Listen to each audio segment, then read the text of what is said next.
Dans l'ombre tremblante d'une cathédrale parisienne, où les vitraux saignaient des éclats de rubis et d'azur sur les bancs de bois usés, Émilie Laurent sentit son cœur se figer comme la Seine en hiver. La musique s'était tue d'un coup, remplacée par un murmure qui enfla en un cri collectif. Et 3 silhouettes identiques surgirent de la nef, leurs voix entremêlées comme un sortilège ancien. Sophie, sa promise, pâlit sous son voile de dentelle, ses lèvres formant un nom qu'Émilie n'avait jamais osé prononcer, Claire. Diane. Élise. Émilie avait toujours su que l'amour était une tempête. Mais elle n'avait pas imaginé qu'il viendrait frapper à la porte de son mariage sous la forme de 3 fantômes du passé. Paris. Cette ville des amours impossibles. S'étaient parés pour elle ce jour-là, les quais de la Seine bordés de chrysanthèmes automnaux. Les cloches de Notre-Dame résonnant comme un appel au destin. À 32 ans. Émilie, fille d'un boulanger du Marais et d'une professeure de littérature au Sorbonne, avait gravi les échelons d'une vie faite de compromis. Ses cheveux châtains, qu'elle laissait onduler librement sur ses épaules, encadraient un visage marqué par les rides fines du doute. Ses sillons creusés par des nuits à questionner si l'amour valait les cicatrices qu'il laissait. Française jusqu'au bout des ongles, elle portait en elle l'héritage rebelle de 1789. Cette soif de liberté qui l'avait poussée, 10 ans plus tôt, à quitter les bras d'un fiancé conventionnel pour plonger dans les yeux bleus de Sophie Moreau. Sophie, 30 ans, était l'opposé et le complément parfait, une graphiste freelance aux cheveux noirs coupés courts. Un piercing discret à la narine qui défiait les normes bourgeoises de sa famille lyonnaise. Née en France d'un père ingénieur et d'une mère infirmière, elle avait grandi entre les vignes du Beaujolais et les lumières de la capitale. Apprenant tôt que l'amour lesbien en province était un secret à murmurer. Leur rencontre, lors d'une exposition d'art contemporain au Centre Pompidou, avait été un choc électrique. Émilie, venue chercher l'inspiration pour son roman inachevé, avait croisé le regard de Sophie penchée sur une toile abstraite représentant 2 silhouettes enlacées dans l'ombre. « C'est nous », avait murmuré Sophie ce soir-là, dans un café enfumé de Montmartre. Et Émilie avait cru, pour la première fois, à un futur sans chaîne. Leur histoire n'avait pas été un conte de fées. Les premières années, rythmées par des manifestations pour les droits LGBTQ+ place de la République, avaient été un feu d'artifice, voyage volé en Provence, nuit passée à danser dans les clubs underground de Pigalle, où les baisers se mêlaient aux beats techno et aux regards complices. Mais le drame s'était insinué comme une brume matinale sur l'Eurostar. Sophie, hantée par un passé qu'elle taisait, sombrait parfois dans des silences abyssaux, ses doigts tremblants sur le clavier de son ordinateur alors qu'elle dessinait des cœurs brisés en pixels. Émilie, patiente comme une mère nourricière, avait appris à lire ces signes, les nuits où Sophie se réveillait en sueur, appelant un nom qui n'était pas le sien. « C'est rien, mon amour », disait-elle toujours. Mais au fond, une peur grandissait. Celle que leur amour ne soit qu'un échafaudage fragile sur un abîme. Et voilà que ce jour, le plus beau de leur vie, l'abîme s'ouvrait sous leurs pieds. Les triples éclairs. Diane et Élise Duval étaient entrées dans la cathédrale comme des furies vengeresses, leurs robes identiques de soie rouge claquant comme des drapeaux de révolte. 25 ans chacune. Nées en France d'une lignée d'artistes bohèmes du quartier latin. Elles étaient le reflet parfait l'une de l'autre, cheveux auburn cascadant en boucles folles, yeux verts perçants comme des lames, et une grâce féline qui faisait tourner les têtes dans les rues pavées de Saint-Germain. Sœurs de lait et de sang. Elles partageaient non seulement leur apparence mais une connexion presque surnaturelle. Un lien forgé dans l'enfance par la perte prématurée de leurs parents dans un accident de voiture sur l'autoroute A6. Élevées par une tante excentrique. Peintre en vogue. Elles avaient grandi dans l'ombre de la tour Eiffel. Apprenant à survivre par l'art et la musique. Leur voix harmonisant des chants folkloriques dans les cafés jazz de la rive gauche. Pourquoi était-elle là? Émilie l'ignorait encore. Mais Sophie savait. Son visage, d'ordinaire si serein, s'était décomposé en une grimace de terreur pure lorsque les triplés avaient franchi le seuil. Arrêtez tout, avait crié Claire. La plus audacieuse des trois. Sa voix résonnant contre les voûtes gothiques. Ce mariage est une farce. Sophie Moreau n'appartient pas à cette femme. Les invités, une centaine d'âmes. Des amis militants aux familles réticentes s'étaient figés. Un bourdonnement de chuchotements montant comme une marée. La mère d'Émilie. Une septuagénaire aux lunettes perchées sur le nez. Avait porté la main à sa poitrine. Tandis que la sœur de Sophie, venue de Lyon avec réticence, avait bondi sur ses pieds. Émilie sentit le monde basculer. Elle agrippa le bras de Sophie, dont la robe blanche, un nuage de tulle inspiré des robes de mariée de Chanel, semblait soudain trop lourde. Trop blanche pour ce chaos. Qu'est-ce que c'est que ça? Qui sont-elles? Murmura-t-elle. Mais Sophie détourna les yeux. Ses larmes traçant des sillons sur ses joues poudrées. Les triplés avancèrent. Un trio uni comme les grâces de la mythologie. Mais déformé par la rage. Diane, la plus calme en apparence, tenait un bouquet fané de roses noires. Symbole d'un amour maudit. Élise, les poings serrés, fixait Sophie avec une intensité qui fit frissonner Émilie, c'était le regard d'une amante trahie. Le prêtre. Un homme âgé aux rides profondes comme les crevasses du Mont Blanc. Tenta de restaurer l'ordre. Mesdemoiselles. Ceci est un lieu sacré. Si vous n'êtes pas invitée. Mais Claire l'interrompit d'un geste théâtral. Montant sur l'autel avec l'agilité d'une danseuse de cabaret. Invitée. Nous sommes le passé de Sophie. Nous sommes celle qu'elle a abandonnée il y a 10 ans. Dans cette même ville qui nous a vus naître et souffrir ensemble. Les mots tombèrent comme des pierres dans un étang, éclaboussant l'assemblée d'un silence assourdissant. Émilie sentit son estomac se nouer. 10 ans. C'était l'année où elle avait rencontré Sophie. L'année où leur amour avait commencé. Sophie tenta de parler. Sa voix un filet brisé.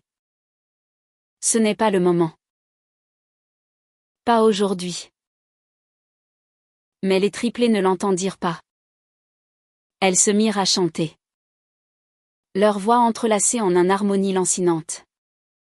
Une mélodie que Sophie avait composée autrefois. Lors d'une nuit d'ivresse partagée dans un grenier du Marais. L'amour est un feu qui consume les âmes sœurs. Mais les cendres dansent encore. Les paroles. En français pur. Ancien. Évoquaient un folklore occitan que Sophie avait appris de sa grand-mère.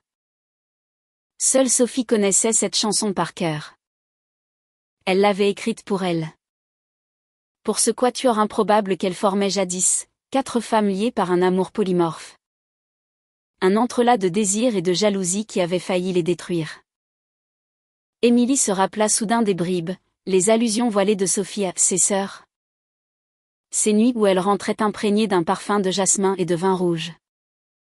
Les yeux brillants d'un secret trop lourd. Était-ce cela? Un passé lesbien multiple.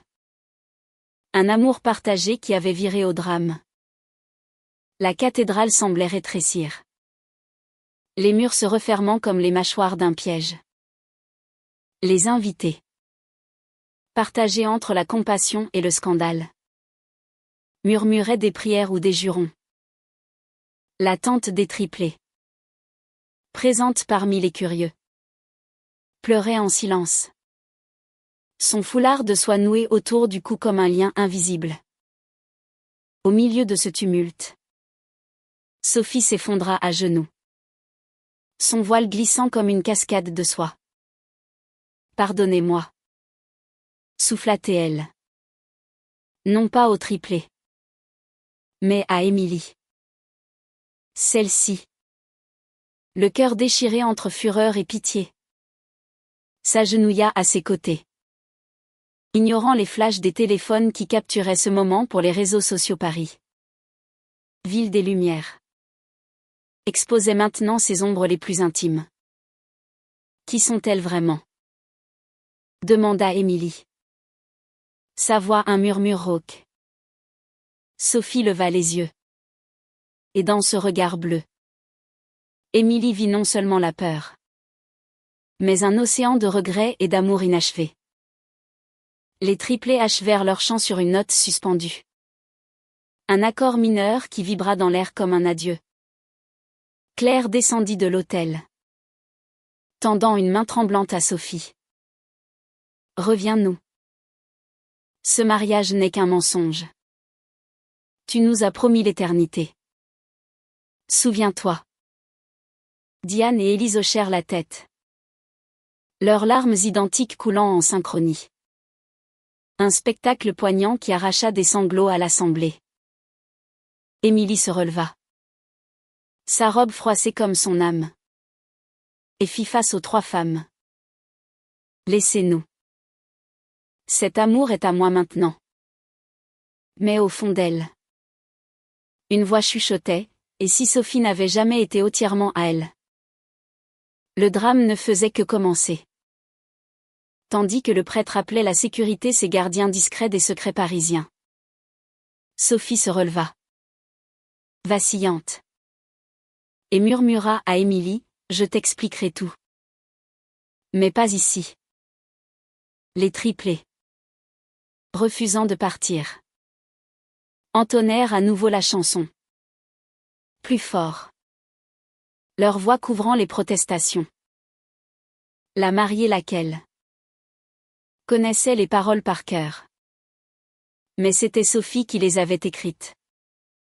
Et dans cette harmonie brisée, le passé ressurgissait, menaçant d'engloutir leur futur.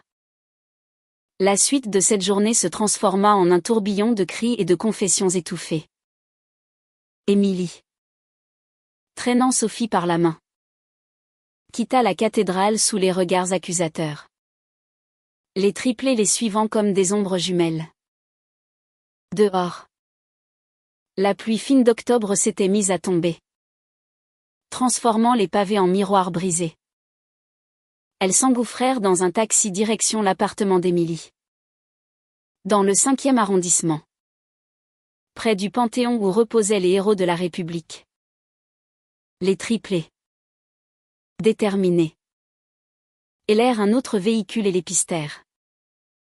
Leurs visages pressés contre la vitre comme des spectres. Dans l'étroit salon aux murs tapissés de livres jaunis Balzac, Proust et les pamphlets de Simone de Beauvoir. Émilie fit face à Sophie. Parle. Qui sont-elles pour toi? Sophie s'assit sur le canapé usé. Ses mains jointes comme en prière. Des amantes. Des sœurs. Tout à la fois. Les mots sortirent en cascade. Un torrent de souvenirs que Sophie avait damés derrière des digues de silence. Il y a 10 ans. Fraîchement arrivée à Paris pour ses études d'art. Elle avait rencontré les Duval lors d'une fête clandestine dans une galerie abandonnée de Belleville. Claire. L'artiste peintre au très affirmé. Diane. La musicienne aux doigts agiles sur le violon. Élise. La poétesse aux mots acérés comme des lames. Elles formaient un cercle fermé.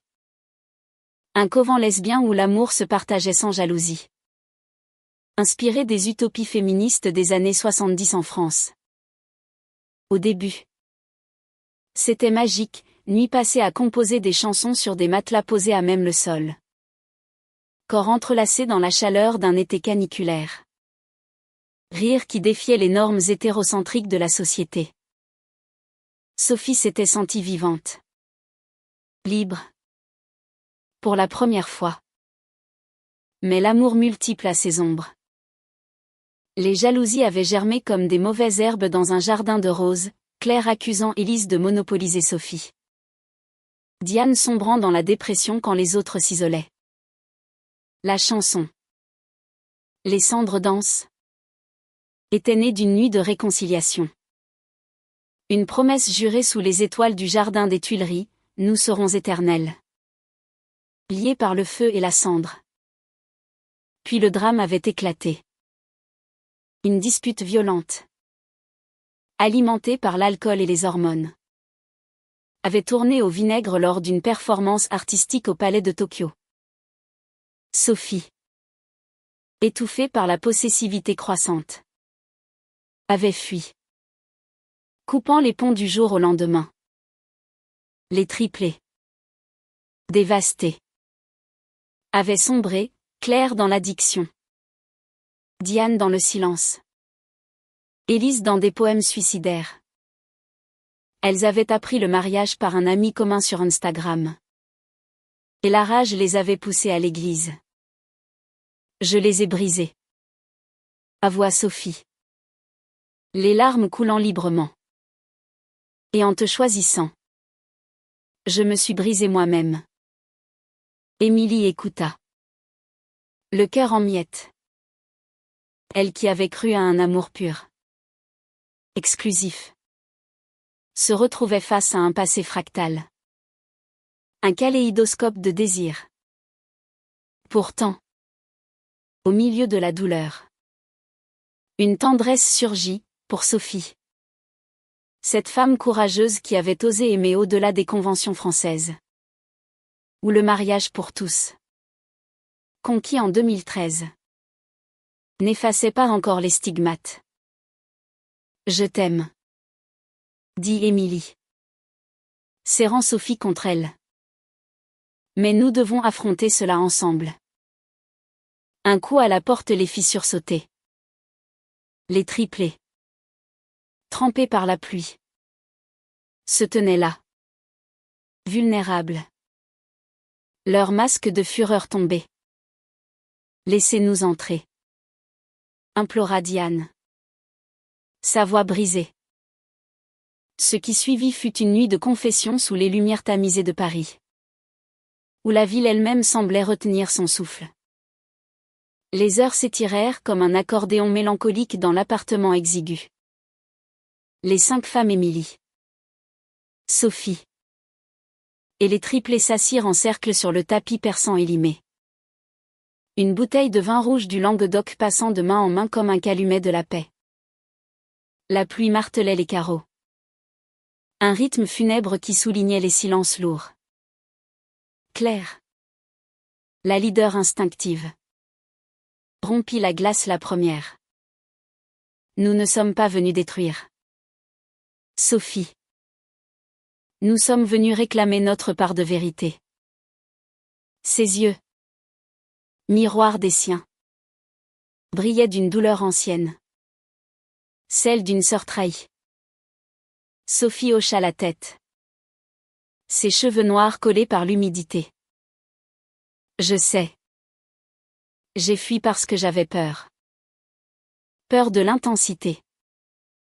De ce que nous étions ensemble. Elle raconta tout, les matins où elle se réveillait enlacée dans le loft des Duval. Près du canal Saint-Martin. Le soleil filtrant à travers les rideaux de gaz. Les après-midi passés à peindre nus dans l'atelier de Claire. Les corps enduits de couleurs vives comme des toiles vivantes. Les soirées où Diane jouait du violon pendant qu'Élise lisait des vers de Baudelaire. Et Sophie. Au centre. composaient des mélodies qui capturaient l'essence de leur union. C'était un amour fluide. Polyamoureux avant l'heure. Inspiré des cercles saphiques de l'île de Lesbos transplantés dans le Paris des années 2010. Où le mouvement queer fleurissait dans les squats de Montreuil. Émilie écoutait. Fascinée et blessée. Elle, qui avait grandi dans la stabilité bourgeoise du Marais, n'avait connu que l'amour monogame, forgé dans les livres et les films de la nouvelle vague. Et moi? Dans tout ça? Demanda-t-elle doucement. Sa voix un fil tendu. Sophie prit sa main, la pressant comme un talisman. Toi, tu es mon ancre. L'amour calme après la tempête. Mais les Duval, elles sont la tempête elle-même. Les triplés hochèrent la tête. Élise ajoutant d'une voix poétique, nous n'avons pas survécu sans toi. Sophie. Claire a brûlé ses toiles. Diane a rangé son violon. Et moi? J'ai écrit des pages que le vent a emportées dans la Seine. La nuit avança. Et les confessions se muèrent en rires timides. Puis en larmes partagées. Émilie, surprise par sa propre clémence, posa des questions sur les rituels secrets. Comme les bains de minuit dans la piscine de Ligny. Ou les voyages en train vers la Côte d'Azur où elle chantait « Les cendres dansent sous les étoiles provençales ». Pour la première fois, elle vit Sophie entière, non pas une femme brisée, mais une mosaïque d'expériences. Une Française moderne naviguant entre tradition et révolution. Vers l'aube, alors que le ciel pâlissait en gris perle, Claire proposa l'impensable. Et si nous chantions ensemble? Une dernière fois. Pour clore le chapitre. Sophie hésita, jetant un regard à Émilie. Qui, après un long silence, acquiesça. Elles se levèrent, formant un cercle dans le salon, et entonnèrent la chanson. Les voix quatre maintenant s'harmonisèrent, la mélodie montant comme une prière laïque. L'amour est un feu qui consume les âmes sœurs. Pour la première fois, Émilie chanta avec elle, sa voix hésitante se fondant dans l'ensemble. Un pont entre passé et présent. Mais le drame n'était pas apaisé. Alors que les notes s'estompaient, un appel téléphonique brisa la quiétude, la mère de Sophie, alertée par les ragots viraux sur Twitter, menaçait de couper les ponts. Un scandale. 2 femmes. Et maintenant c'est sorcière. Hurla-t-elle au bout du fil. Sophie raccrocha. Le visage blême. Les triplés, solidaires, jurèrent de l'aider à affronter sa famille. Tandis qu'Émilie, pragmatique, suggéra une thérapie de groupe, ces cercles de soutien queer si courants à Paris. Dans les centres comme le Refuge. Les jours suivants furent un kaléidoscope de chaos romantique. Le mariage annulé fit les choux gras des tabloïds People. Le scoop LGBTQ+, triplé contre mariage gay à Notre-Dame. Titre à Paris Match. Avec des photos floues volées. Émilie et Sophie se réfugièrent dans la maison de campagne de la famille Laurent. En Normandie. Près d'Étretat. Où les falaises blanches défiaient la Manche comme des sentinelles. Là. Sous les pommiers centenaires. Elles parlèrent des heures. Reconstruisant leur amour sur des fondations plus solides. Je ne te perdrai pas. Promit Sophie. Ses doigts traçant des motifs sur la peau d'Émilie. Pourtant, les triplés ne disparurent pas. Elles arrivèrent un soir. Sac au dos.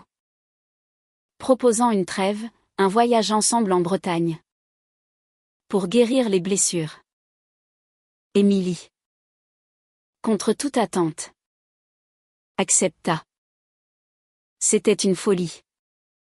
Une extension de leur amour lesbien au-delà du binaire. Un écho aux utopies collectivistes françaises. Dans les dunes de la côte de granit rose. Elles marchèrent pieds nus. Chantant sous la pluie fine. Leur rire se mêlant aux cris des mouettes.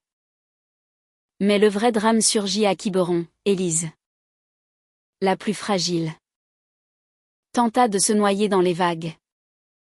Hantée par les fantômes de leur passé. Sophie la sauva. Plongeant dans l'écume glacée. Et ce geste libéra un flot de pardon.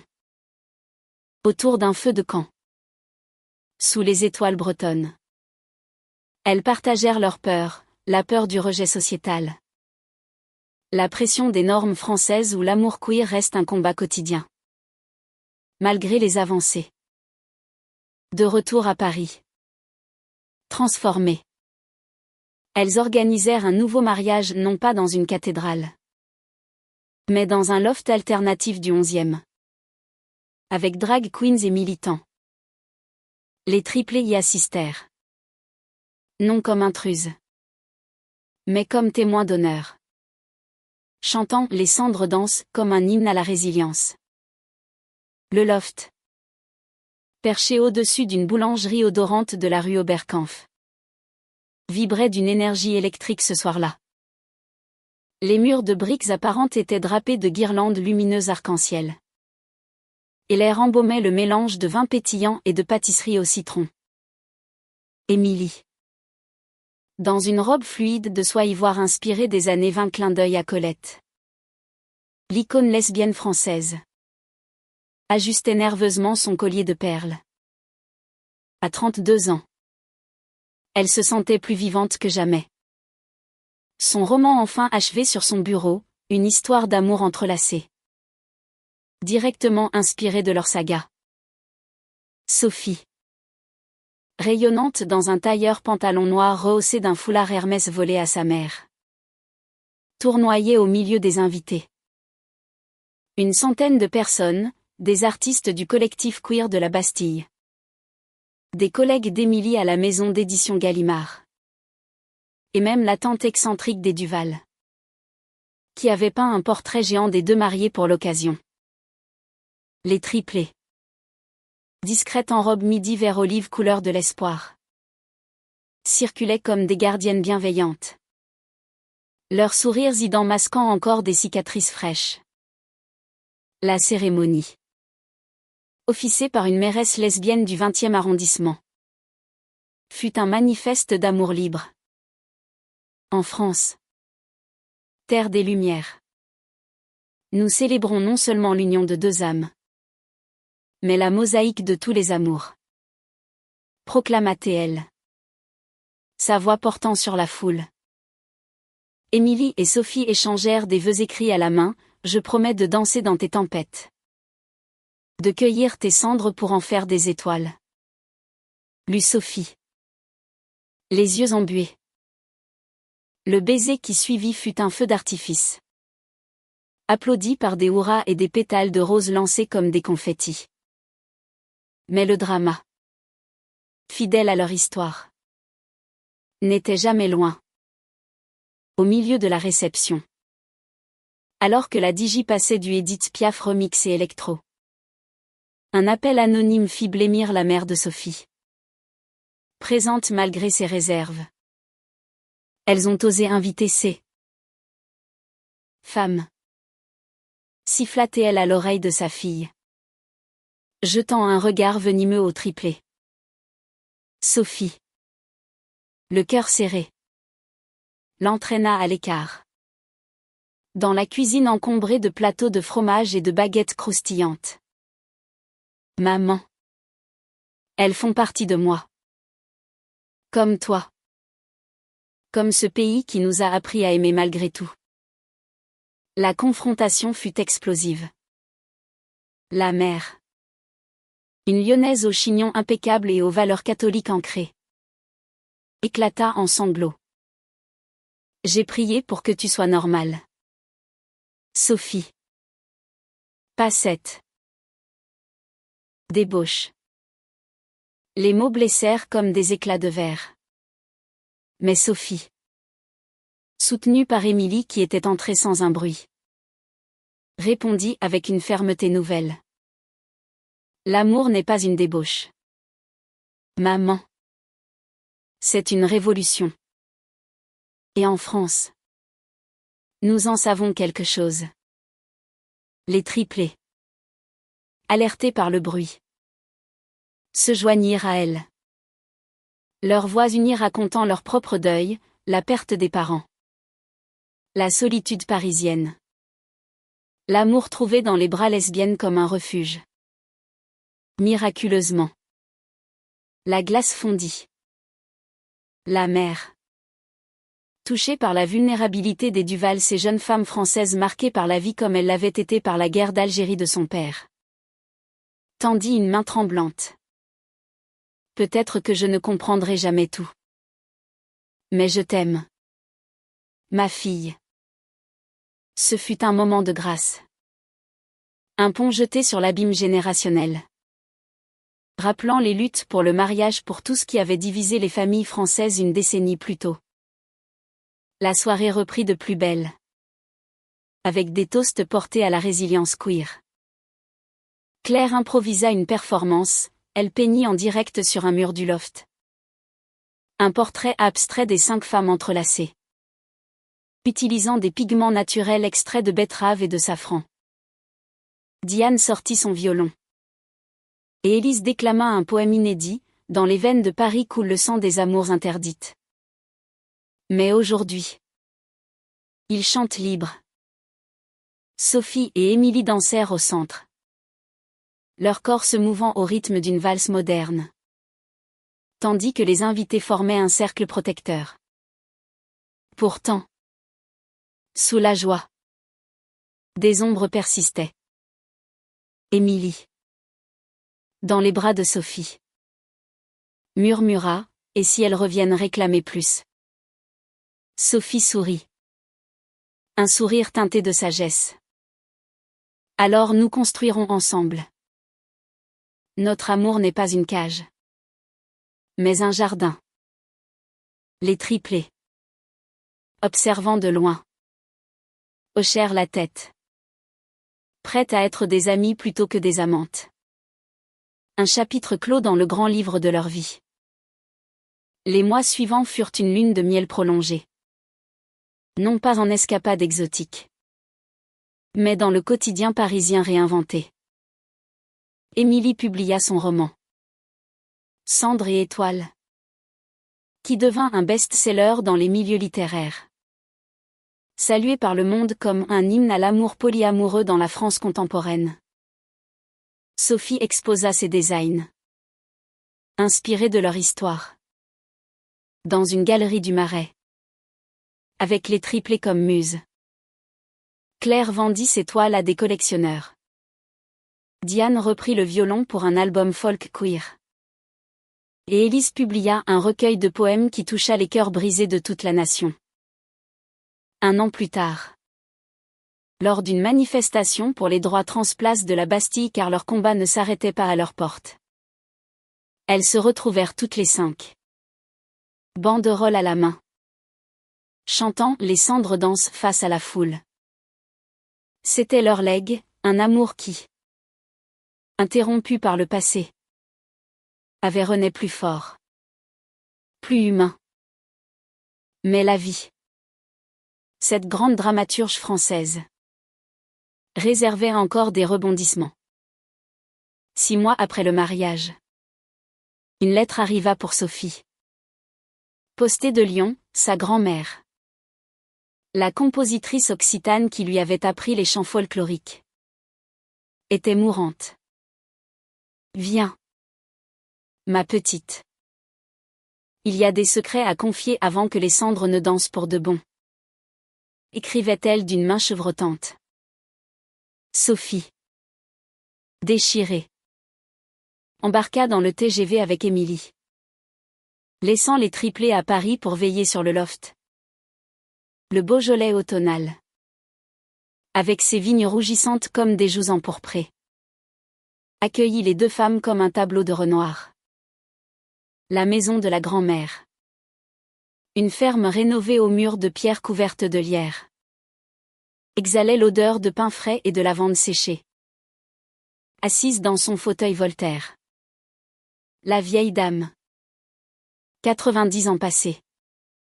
Aux cheveux blancs noués en chignon. Fixa Sophie avec des yeux perçants. Tu as trouvé ton chemin, ma chérie. Mais as-tu payé le prix? Les confessions coulèrent comme le Beaujolais millésimé.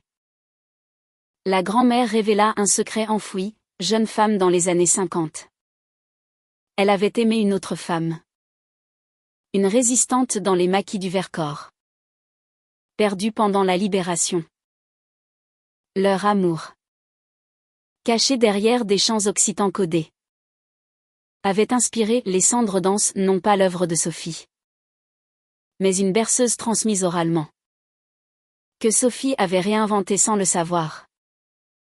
C'était notre code, murmura la aïeule, pour dire « je t'aime » quand les murs avaient des oreilles. Émilie, témoin silencieuse, sentit les pièces du puzzle s'emboîter. L'héritage lesbien courait dans les veines de Sophie comme un fleuve souterrain, reliant générations de femmes françaises opprimées par les conventions.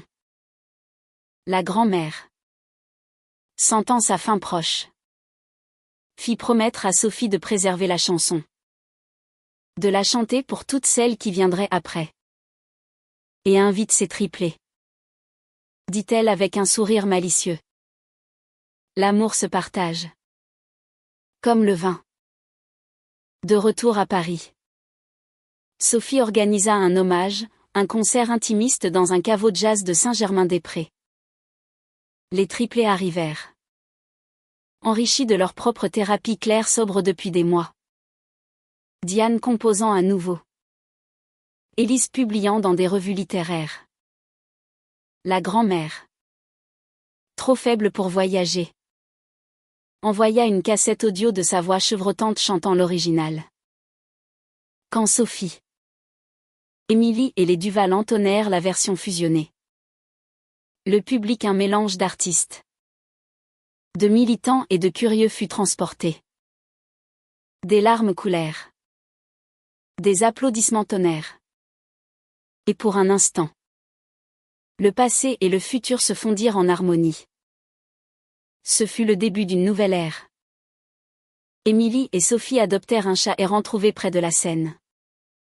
Baptisé Cendre, symbole de renaissance. Les triplés lancèrent un collectif artistique. Les voix multiples, produisant des œuvres sur l'amour queer polyamoureux. Exposées au MAC Val de Vitry-sur-Seine. La presse, d'abord sensationnaliste, se fit plus nuancée. Libération titra de l'interruption au cœur, une histoire d'amour française, célébrant la valeur humaniste de leur résilience. Pourtant, le drama personnel persista. Claire, luttant contre ses démons, confia à Émilie une nuit d'insomnie, « Je t'envie. Tu as Sophie sans partage. » Émilie, touchée, répondit, « L'amour n'est pas une possession, mais un don. Et nous en avons tous reçu. » Cette conversation scella une amitié profonde. Un lien sororal qui enrichit leur cercle. Un hiver rigoureux s'abattit sur Paris, avec des neiges rares enveloppant la tour Eiffel d'un manteau blanc. Lors d'une veillée aux chandelles pour la grand-mère décédée, une cérémonie païenne dans les buttes Chaumont, elles chantèrent une dernière fois, leur voix portant sur la ville endormie. C'était cathartique. Un adieu aux fantômes. Un accueil aux âmes nouvelles. Le printemps revint, fleuri et impétueux, comme un amant pressé. Émilie, enceinte d'un espoir non pas d'enfant, mais d'un projet, un centre culturel queer en plein cœur du Marais. Financé par les royalties de son livre. Sophie. Son bras droit. Dessinait les plans, un espace avec une bibliothèque saphique. Un studio d'enregistrement pour des voix comme celle des Duval. Et un jardin intérieur pour les confidences. Les triplés s'impliquèrent corps et âme. Claire peignit la fresque murale, 5 femmes stylisées. Enlacées autour d'une flamme éternelle. Inspirée des allégories de Delacroix. Diane composa la bande-son d'accueil. Un mélange de folk occitan et de beats électroniques. Élise écrivit les plaques commémoratives. Honorant les pionnières lesbiennes françaises comme Nathalie Barney et sa Salon des Amazones. L'inauguration fut un événement, la mairesse de Paris coupa le ruban. Entourée de figures du milieu, la réalisatrice Céline Sciamma. L'autrice Annie Ernaux. Sophie prononça un discours émouvant, ce lieu n'est pas un refuge. Mais un feu. Pour que les cendres dansent toujours. Émilie. À ses côtés.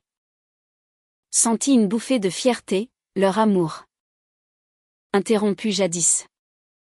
Avait semé des graines pour des générations. Mais le destin. Capricieux comme une comédie de Molière.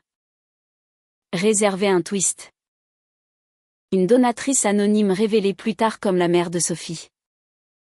Repentie offrit une somme rondelette. Avec une lettre, pour racheter mes mots durs. Chantez pour moi aussi. Ce geste. Chargé d'émotion. Referma une boucle familiale. Transformant la douleur en legs. L'été les emporta en vacances collectives à la Camargue. Où les flamants roses dansaient dans les marais salants. Là. Sous les tentes berbères louées près d'Aigues-Mortes. Elles partagèrent des histoires autour du feu, Claire avoua son coming-out tardif à sa propre mère. Diane raconta une idylle avortée avec une violoniste bretonne. Élise confia ses doutes poétiques. Émilie et Sophie. Main dans la main. Se sentir bénis par cette sororité. De retour. Un scandale mineur éclata. Un article diffamant dans un journal conservateur accusa le centre de propagande polyamoureuse.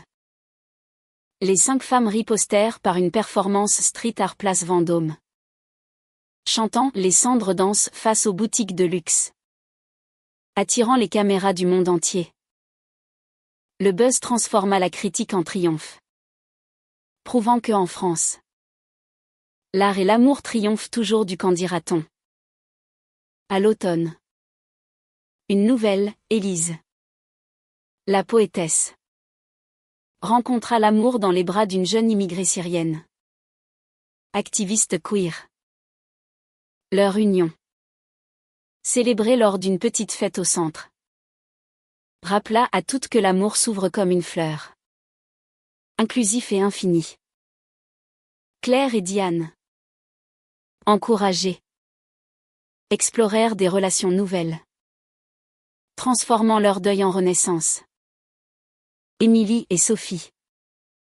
Dans leur routine douce matin café au lait sur le balcon donnant sur les toits incés. Sentir leur lien se fortifier. Nous avons survécu à l'interruption. Murmura Sophie un soir. Lové contre elle. Et chanter la chanson qui nous unit toutes. L'hiver suivant apporta des défis plus intimes. Émilie. Absorbée par le centre. Négligea subtilement leur couple. Les nuits solitaires s'accumulant comme la neige sur les parapets de la Seine. Sophie. Jalouse non pas des triplés mais du temps volé. Confia son mal-être à Claire lors d'une session peinture improvisée. J'ai peur de redevenir l'ombre. Avoua-t-elle. Claire. Sage de ses propres batailles. Conseilla, parle. L'amour français est fait de mots. Comme nos révolutions. La confrontation vint lors d'un dîner aux chandelles au centre. avec les Duval comme tampon. Émilie. Surprise. Pleura pour la première fois depuis l'interruption du mariage. Je t'aime tant que j'oublie de le montrer. Ce fut un cataclysme bienvenu. Suivi d'une réconciliation passionnée dans leur chambre. Où les corps redécouvrirent leur langage secret. Parallèlement, Diane affronta son propre drama, un diagnostic de dépression chronique. Hérité des traumas passés. Le groupe se mobilisa. Organisant des retraites thérapeutiques en forêt de Fontainebleau. Où les chênes centenaires écoutèrent leur chant libérateur. Élise, inspirée, écrivit un long poème épique. Le cœur des cendres, publié chez Flammarion et traduit en plusieurs langues. Le printemps fleurit avec une grossesse surprise non pour Émilie ou Sophie, mais pour la compagne d'Élise, qui accoucha d'une petite fille nommée Liberté. En hommage à la devise républicaine. La naissance. Dans une clinique progressiste de Montparnasse. Réunit le cercle élargi, tétée collective. Berceuse harmonisée. Un bébé au cœur d'un amour pluriel. Ce miracle inspira Sophie à explorer la parentalité. Et si nous adoptions? Proposa-t-elle à Émilie lors d'une promenade le long du canal de l'Ourcq. Après des mois de paperasse, la PMA pour couples lesbiens étant encore un combat en France. Elles accueillirent un garçon de 5 ans. Orphelin d'un foyer de banlieue. Prénommé Jules. Son intégration fut un nouveau chapitre de drama joyeux, Nuit blanche. Rire maladroit. Et Jules apprenant la chanson comme un hymne familial. Les triplés devinrent tantes de cœur. Claire peignant des fresques pour sa chambre. Diane lui apprenant le violon. Élise lui lisant des contes saphiques adaptés. Paris, avec ses parcs comme le Luxembourg, devint leur terrain de jeu. Où l'amour queer s'épanouissait en famille recomposée. Un été torride. Un ouragan médiatique frappa, une adaptation cinématographique du roman d'Émilie. Réalisé par une cinéaste lesbienne montante. Le casting des actrices françaises comme Adèle Haenel pour Émilie. Et une pour Sophie attira les projecteurs. Les triplés. Consultantes. Assurèrent l'authenticité. Transformant leur histoire en manifeste culturel. Mais au milieu des feux des plateaux. Un soupçon de jalousie renaquit chez Claire. Qui se sentait mise à l'écart. Une dispute éclata lors d'une projection privée au cinéma du Panthéon, vous avez tout. Et moi? Hurla-t-elle. La réconciliation vint par la musique, une jam session improvisée. Où la chanson cicatrisa les fissures. À l'automne. Le film sortit. Acclamé à Cannes comme un drame romantique queer d'une intensité baudelairienne. Les recettes financèrent l'extension du centre. Avec une salle de spectacle nommée Salle des Cendres. Émilie et Sophie. Observant Jules jouer avec les triplés dans le jardin du centre. Sentir la plénitude. Leur amour. Né d'une interruption. Avait tissé un filet de vie entrelacé. Les années s'écoulèrent comme les eaux de la Garonne. Lente et profonde. À 40 ans. Émilie dirigeait le centre avec une autorité bienveillante. Son deuxième roman, une suite explorant la parentalité queer en gestation. Sophie. Freelance accomplie. Illustrait des livres pour enfants sur des familles arc-en-ciel. Inspiré par Jules. Maintenant un adolescent espiègle aux cheveux en bataille.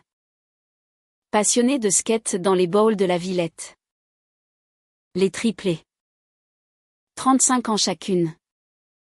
Avaient fleuri en individualités affirmées. Claire. Exposant à la Biennale de Venise. Avait trouvé l'amour avec une galeriste italienne. fusionnant leur culture en exposition transalpine.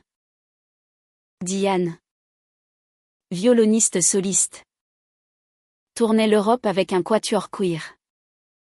Ses compositions mêlant klezmer et chants occitans. Élise, mère comblée, enseignait la poésie à la Sorbonne.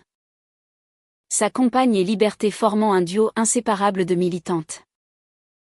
Le cercle, élargi, se réunissait chaque équinoxe pour un rituel, chanter les cendres dansent sur les berges de la Seine, allumant des lanternes flottantes en hommage aux amours perdus. C'était devenu une tradition, attirant d'autres âmes queer, transformant une chanson personnelle en hymne collectif. Pourtant, le drama ressurgit sous une forme inattendue. Jules, à 16 ans, fit son coming out, gay, et amoureux d'un garçon du lycée. La joie fut tempérée par la peur. Les violences homophobes en banlieue parisienne faisaient les headlines. Émilie et Sophie, conseillant avec tendresse, impliquèrent les triplés pour un soutien choral. Claire l'emmena peindre sa confusion. Diane lui apprit à canaliser en musique. Élise à l'exprimer en vers. La crise culmina quand Jules fut agressé verbalement au métro. Rentrant en larmes, le groupe riposta, une campagne virale Chante tes cendres, où des milliers de Français queer partagèrent leurs histoires, chantant la mélodie sur TikTok. Le buzz força le gouvernement à renforcer les lois antidiscrimination. Un triomphe humaniste. Parallèlement, la santé de la tante des Duval déclina, rappelant les pertes passées. Sur son lit d'hôpital à l'Hôtel-Dieu, elle confia un dernier secret, les parents des triplés n'étaient pas morts en accident, mais avaient fui un scandale, un amour adultère impliquant une femme. Vous venez d'une lignée d'amours audacieux, murmura-t-elle.